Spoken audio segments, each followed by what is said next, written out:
Bon départ Samantha, ça veut dire qu'il n'y aura pas de rappel. On sait que cette régate, ça va se jouer mètre par mètre et qu'il faut rien lâcher.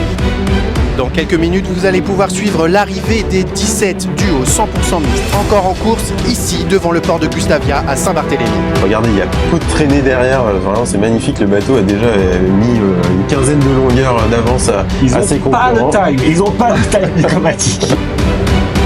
On se retrouve toujours à La Trinité, mais cette fois-ci chez Alternative Sailing qui dispose d'une grande gamme de croisières rapides, des monocoques comme des catamarans pour vos prochains projets de croisière rapide ici à La Trinité, mais aussi à Quiberon. Ça part de tous les côtés, surtout côté comité, vous les voyez, hein, le Krupenbacher encore très bien placé, Amaury Guérin qui arrive à récupérer la pression dans son speed. Oui, c'est vrai que ça nous porte à cœur, chaque produit est vraiment sur mesure et donc on s'applique à vraiment avoir un cahier des charges dédié à chaque client. Et hier par exemple on a fait 200 000 visiteurs et 400 000 pages vues sur une journée.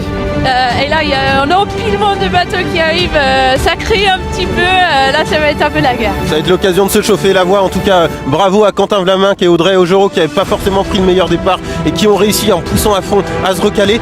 On voit des spies qui commencent à être envoyés, attention à ne pas l'abîmer, on va en avoir besoin après sur une transat. On est nombreux à Wallis à venir là-bas, on a su le Vendée Globe avec des audiences exceptionnelles. Alexis n'a pas le choix là, en fait, il peut pas virer parce que il a un bateau à son vent, donc c'est une position difficile à tenir. Mais il est assez bon dans ce domaine-là. Quand on a vu le plaisir que prenaient les gars à construire ce bateau, on s'est dit on va faire exactement la même chose sur un bateau plus gros. Bienvenue au chantier INB Marine à Concarneau, vous voyez, on est dans un bateau. Quand ces équipiers ont sauté du bateau juste avant le départ, c'était la première fois que Johan se retrouvait seul sur son bateau. J'entends la VHF que dans 3, 2, 1, mesdames et messieurs, Johan Richomme, vainqueur du retour à la base 2023. Bravo à lui, regardez-le.